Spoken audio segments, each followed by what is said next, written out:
Hi guys, welcome to a brand new session of current affairs. आज की तारीख है 11 जून 2021। हमारे दो चैनल्स हैं, पिनाकुलर फ्रंटियर आईएएस, और अगर अभी तक आपने इन चैनल्स को सब्सक्राइब नहीं किया है तो सब्सक्राइब करना बिल्कुल ना भूलिएगा। साथ ही साथ इस बेल आइकन को जरूर प्रेस करना है ताकि हमारी आने वाली हर वीडियो की नोटिफिकेशन आपको मिल सके। हमारी दो वेबसाइट्स हैं, sscglpinacle.com और baljeetdhaka.com। इन दोनों को विजिट करना बिल्कुल ना भूलिएगा। और ये सेशन दोनों चैनल्स पर सुबह 4 बजे अवेलेबल हो जाता है। साथ ही साथ for daily videos, PDF and monthly magazine आप हमारे टेलीग्राम हैंडल्स फ्रंटियर आईएएस और एसएससीजीएल पिनाकल ऑनलाइन को ज्वाइन जरूर करें।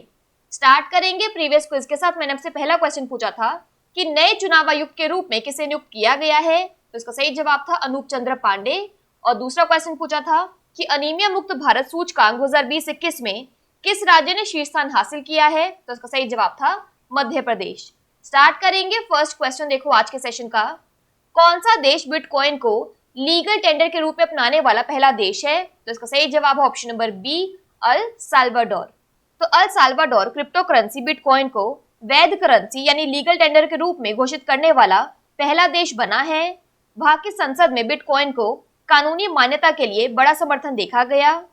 राष्ट्रपति नायब बुकेले के बिटकॉइन को करेंसी के तौर पर स्वीकार करने संबंधी प्रस्ताव के पक्ष में कुल 84 में से 62 सदस्यों ने वोट दिया। अब इस देश में बिटकॉइन का इस्तेमाल लेन देन के लिए किया जा सकेगा। बात करें यहाँ पर अल साल्वाडोर की, तो इसकी कैपिटल है सैन साल्वाडोर, करेंसी है यूएस डॉलर। नेक्स्ट क्वेश्चन देखो, विश्व बाल श्रम निषेध दिवस 2021 की थीम क्या है, तो इसका सही जवाब है option number C, act now and child labour. तो हर साल 12 जून को विश्व बाल श्रम निषेध दिवस यानी world day against child labour मनाया जाता है। इसे संयुक्त राष्ट्र संघ, अंतरराष्ट्रीय श्रम संगठन यानी इंटरनेशनल लेबर ऑर्गेनाइजेशन द्वारा लॉन्च किया गया था। बाल श्रम के खिलाफ विश्व दिवस 2002 में शुरू किया गया था। वर्ष 2021 को बाल श्रम के उन्मूलन के लिए अंतरराष्ट्रीय वर्ष के रूप में मनाए जाने का निर्णय लिया गया है। यहाँ तस्वीर में देखिए, इस वर्ष की थीम है act now and child labour. Next question देखो, देहिंग पटकाई को किस राज्य के 7वें राष्ट्रीय उद्यान के रूप में अधिसूचित किया गया है, तो इसका सही जवाब है ऑप्शन नंबर डी, असम। तो असम के देहिंग पटकाई को एक अधिसूचना के अनुसार राष्ट्रीय उद्यान घोषित कर दिया गया, जो अब राज्य का 7वां राष्ट्रीय उद्यान बन गया है। 5 जून को विश्व पर्यावरण दिवस के अवसर पर बोडोलैंड प्रादेशिक क्षेत्र यानी बोडोलैंड टेरिटोरियल रीजन बीटीआर में रायमोना राष्ट्रीय उद्यान को छठे नेशनल पार्क के रूप में अधिसूचित किया गया था। राज्य में अब देश के दूसरे सबसे अधिक यानी 7 राष्ट्रीय उद्यान हैं। मध्य प्रदेश और अंडमान और निकोबार द्वीप समूह में प्रत्येक में सबसे अधिक 9 राष्ट्रीय उद्यान हैं। नवनिर्मित राष्ट्रीय उद्यान संरक्षण प्रयासों को बढ़ावा देने में मदद करेंगे और पर्यटन और कृषि क्षेत्रों को भी बढ़ावा देंगे। नवीनतम राष्ट्रीय उद्यान, जिसे लोकप्रिय रूप से देहिंग पटकाई वर्षा वन के रूप में जाना जाता है, में अद्वितीय पुष्प और जीव विविधता है, जिसे 2004 में राज्य सरकार द्वारा मान्यता दी गई थी। बात करें यहाँ पर असम की, तो इसके नेशनल पार्क्स में आता है Kaziranga national park, Manas national park, Orang national park, Dibru Saikhowa national park और नामेरी नेशनल पार्क। अब इनमें 2 नेशनल पार्क्स को शामिल किया गया है। सबसे पहले है रायमोना नेशनल पार्क और देहिंग पटकाई नेशनल पार्क। असम की कैपिटल है दिसपुर, गवर्नर है जगदीश मुखी और चीफ मिनिस्टर है हिमंत बिस्वा शर्मा। नेक्स्ट क्वेश्चन देखो, 2 साल की अवधि के लिए भारतीय रिजर्व बैंक के डिप्टी गवर्नर के रूप में किसे फिर से नियुक्त किया गया है, तो इसका सही जवाब है option number D, Mahesh Kumar Jain. तो केंद्र सरकार ने महेश कुमार जैन को दोबारा 2 साल के लिए आरबीआई के डिप्टी गवर्नर के तौर पर नियुक्त किया है। उनके दूसरे चरण का कार्यकाल 22 जून से प्रभावित होगा। उनका पहला कार्यकाल 21 जून को खत्म हो रहा है। उन्हें जून 2018 में 3 साल के लिए आरबीआई का डिप्टी गवर्नर नियुक्त किया गया था। यह तस्वीर में देखिए, सेंट्रल बैंक ज्वाइन करने से पहले महेश कुमार जैन आईडीबीआई बैंक के मैनेजिंग डायरेक्टर थे। नेक्स्ट क्वेश्चन देखो, एशियाई खेलों के स्वर्ण पदक विजेता डिंको सिंह, जिनका हाल ही में निधन हो गया, वे किस खेल से जुड़े थे, तो इसका सही जवाब है ऑप्शन नंबर ए, मुक्केबाजी यानी बॉक्सिंग। तो 1998 के बैंकॉक एशियाई खेलों में स्वर्ण पदक जीतने वाले भारत के पूर्व मुक्केबाज डिंको सिंह का लीवर कैंसर से लंबी लड़ाई के बाद निधन हो गया। वह 42 वर्ष के थे और 2017 से इस बीमारी से लड़ रहे थे। यहाँ उन्हें तस्वीर में देखिए, डिंको ने 1998 में एशियाई खेलों का स्वर्ण जीता और उसी वर्ष अर्जुन पुरस्कार से सम्मानित किया गया। 2013 में उन्हें खेल में उनके योगदान के लिए पद्मश्री से सम्मानित किया गया था।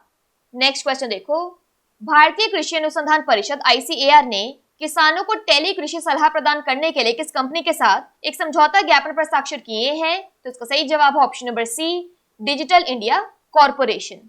तो किसानों को स्थान विशिष्ट मांग आधारित टेली कृषि सलाह देने के लिए कृषि और किसान कल्याण मंत्रालय के भारतीय कृषि अनुसंधान परिषद ICAR और इलेक्ट्रॉनिक्स एवं सूचना प्रौद्योगिकी मंत्रालय के डिजिटल इंडिया कॉर्पोरेशन DIC ने एक समझौता ज्ञापन पर हस्ताक्षर किए हैं। यह हस्ताक्षर 9 जून 2021 को नई दिल्ली के कृषि भवन में किए गए।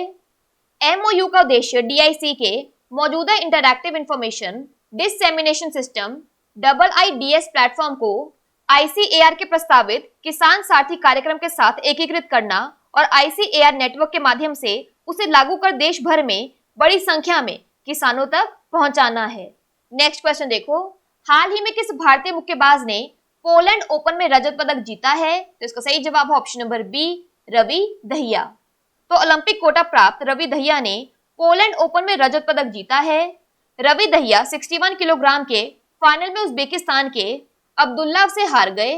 उन्होंने अमेरिकी नाथन खालिद तोमासेलो को सेमीफाइनल में हराकर अपनी जगह पक्की कर ली, यानी तस्वीर में देखिए।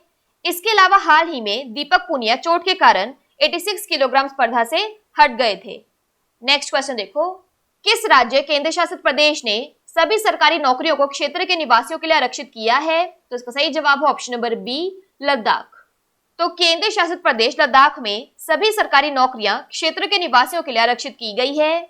लद्दाख प्रशासन ने केंद्र शासित प्रदेश लद्दाख रोजगार अधीनस्थ सेवा भर्ती नियम 2021 यानी Ladakh employment subordinate service recruitment rules 2021 तैयार किया है, जिसके तहत नौकरियों को विशेष रूप से स्थानीय लोगों के लिए आरक्षित किया जाएगा।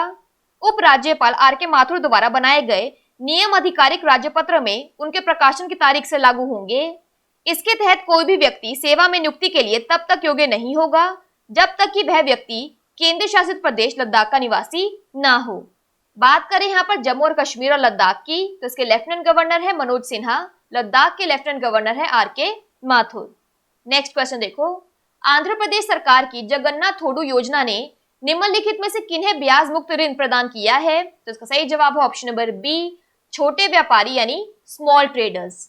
तो आंध्र प्रदेश सरकार ने विक्रेताओं, छोटे व्यापारियों को ब्याज मुक्त ऋण के साथ मदद करने की जगन्नाथ थोडू योजना के तहत 8 जून को ऋण की दूसरी किस्त की घोषणा की है, जिसमें लगभग 3.7 लाख छोटे व्यापारियों और कारीगरों ने प्रत्येक को 10,000 रुपए का ब्याज मुक्त ऋण दिया है। यह योजना स्ट्रीट वेंडर्स, छोटे दुकान मालिकों और कारीगरों सहित स्वरोजगार व्यापारियों के लिए है।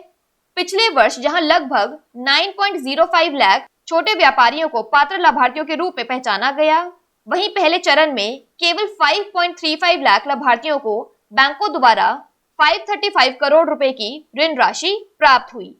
बात करें यहाँ पर आंध्र प्रदेश की, तो इसके डैम्स और रिवर्स में आता है श्रीशैलम डैम कृष्णा, सोमाशिला डैम पेना और पोलावरम प्रोजेक्ट गोदावरी।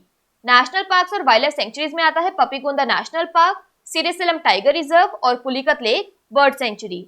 आंध्र प्रदेश की कैपिटल है अमरावती, CM है YS जगनमोहन रेड्डी और गवर्नर है बिश्वभूषण हरिश्चंद्रन।